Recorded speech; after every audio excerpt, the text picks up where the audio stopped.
My heart sank during a recent meeting with wonderful. J'ai été profondément attristé lors d'une récente réunion avec d'excellents saints des derniers jours. L'instructeur a posé la question: qui désire vivre avec notre Père Céleste? Toutes les mains se sont levées. On a demandé ensuite: qui est certain d'y parvenir? Tristement, la plupart des gens ont baissé la main. Beaucoup, quand ils perçoivent qu'il y a un fossé entre ce qu'ils sont maintenant et ce qu'ils désirent devenir, sont tentés de choisir de perdre la foi et l'espoir. Parce que rien d'impur ne peut demeurer avec Dieu, pour vivre de nouveau avec lui, nous devrons être purifiés du péché et sanctifiés. Si nous devions le faire tout seuls, nul d'entre nous ne réussirait. Mais nous ne sommes pas seuls. En fait, nous ne sommes jamais seuls. Nous avons l'aide des cieux grâce à Jésus-Christ et à son expiation. Le Sauveur a dit: si vous avez foi en moi, vous aurez le pouvoir de faire tout ce qui est utile en moi. Quand on exerce sa foi, elle grandit. Et réfléchissons à 3 principes qui nous aideront sur le chemin qui ramène auprès de notre Père Céleste. Le plus jeune de nos petits-fils est l'illustration du premier principe. Après avoir appris à ramper, puis à se tenir debout, il était prêt à apprendre à marcher. Ses premières tentatives, il est tombé, a pleuré, a pris un air qui disait: « Je ne serai plus jamais ça.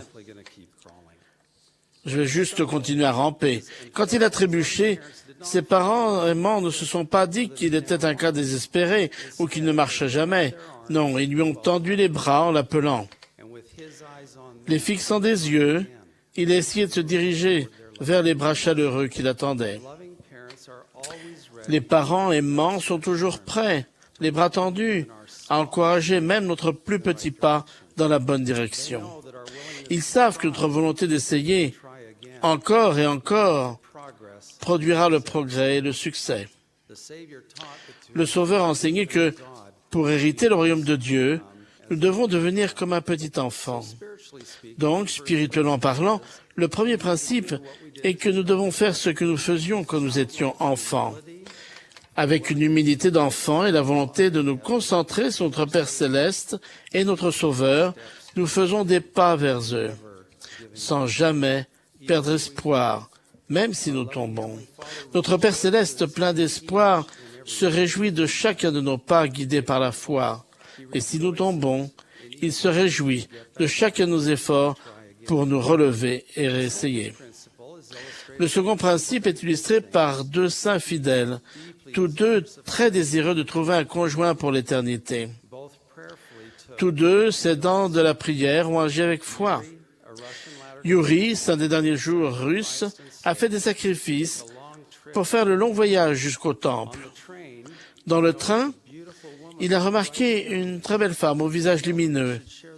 Il a senti qu'il devait lui parler de l'Évangile. Ne sachant quoi faire, il a commencé à lire le livre de Mormon, espérant qu'elle le remarquerait. Yuri ne savait pas que la femme, Maria, était sainte des derniers jours. Ne sachant pas qu'il était aussi membre de l'Église, et se sentant poussée à lui parler de l'Évangile, Maria a commencé elle aussi à lire le livre de Mormon, espérant qu'il lui poserait des questions. Quand ils ont tous deux levé les yeux, Yuri et Maria ont été stupéfaits de voir qu'ils avaient tous deux le livre de Mormon en main. Et, vous l'avez deviné, ils sont tombés amoureux et ont été scellés dans le temple. Aujourd'hui, Yuri et Maria Kutepov, partenaires pour l'éternité, apportent une grande contribution à l'Église en Russie. Ce que je veux souligner ici, ce n'est pas seulement qu'ils étaient disposés à agir avec foi, c'est aussi le second principe. Le Seigneur ajoute une part plus qu'égale à nos efforts pour agir avec foi. Notre disposition à faire un pas est non seulement égalée, mais dépassée par les bénédictions qu'il a promises. Notre Père Céleste et notre Sauveur sont plus que désireux de nous bénir. Après tout, ils ne demandent que le 10e des bénédictions qu'il nous accorde, puis ils promettent d'ouvrir les écluses des cieux. Chaque fois que nous agissons de bon gré avec foi en Jésus-Christ et faisons un pas de plus, surtout si c'est un pas qui coûte et qui nous demande de changer ou de nous repentir, il nous accorde de la force. Je témoigne que le Seigneur nous guidera vers et tout au long de nos prochains pas. Il fera plus qu'égaler nos efforts par son pouvoir si nous sommes disposés à continuer d'essayer, de nous repentir et d'avancer avec foi en notre Père céleste et en Jésus-Christ. Des dons spirituels sont promis non seulement à qui aime Dieu et respecte tous ses commandements, mais aussi, heureusement, à qui essaie de le faire. De la force est donnée à qui continue de faire des efforts. 2 panneaux hebdomadaires essentiels marquent notre route vers notre Père céleste. L'alliance perpétuelle de l'ordonnance de la Sainte Seine et notre observance du sabbat. Lors de la dernière conférence générale, Russell M. Nelson a enseigné que le sabbat est le don que le Seigneur nous a fait. Le dévouement avec lequel nous observons le sabbat chaque semaine est le signe que nous donnons au Seigneur que nous l'aimons. Chaque jour du sabbat, nous témoignons que nous voulons prendre sur nous son nom, toujours nous souvenir de lui et garder ses commandements. En retour, pour notre cœur repentant et notre engagement, le Seigneur renouvelle la rémission des péchés promise et nous permet d'avoir toujours son esprit avec nous. L'influence du Saint-Esprit nous rend meilleurs, nous fortifie, nous instruit et nous guide. Si, quand nous nous souvenons de lui, nous tournons notre cœur vers le Sauveur par ces 2 importants panneaux, nos efforts sont encore plus qu'égalés par les bénédictions qu'il a promises. Il nous est promis que, si nous observons le jour du sabbat avec dévotion, la plénitude de la terre nous sera donnée.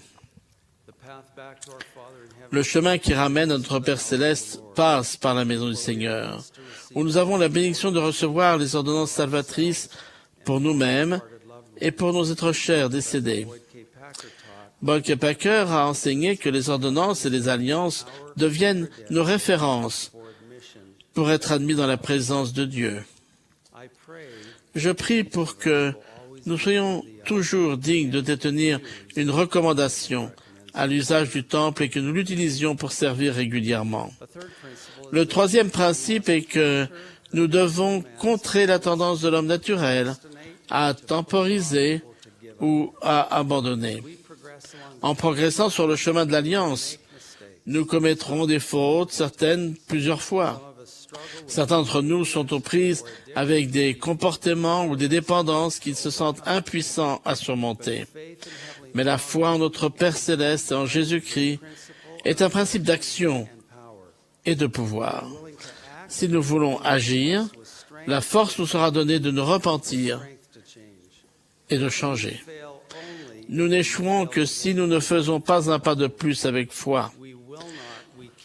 Nous n'échouerons pas, nous ne pouvons pas échouer si nous sommes liés avec foi par son joug au Sauveur du monde, lui qui ne nous a jamais fait et ne nous fera jamais défaut. Je vous promets qu'à chaque pas fait avec foi, nous recevrons de l'aide des cieux.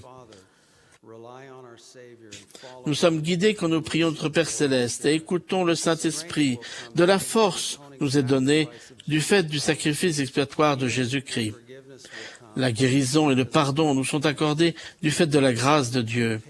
Nous obtenons de la sagesse et de la patience en faisant confiance au calendrier du Seigneur. On reçoit de la protection en suivant le prophète vivant de Dieu, le président Monson. Vous avez été créés pour avoir la joie que vous éprouverez quand vous retournerez dignes auprès de votre Père céleste et du Sauveur, et qui vous recevront dans leurs bras chaleureux. Je témoignage de ces vérités sublimes. Votre Père céleste aimant et son Fils Jésus-Christ vivent. Ils vous connaissent et vous aiment. Ils vous invitent avec amour à faire le prochain pas vers eux. N'attendez pas. Faites-le maintenant au nom de Jésus-Christ. Amen.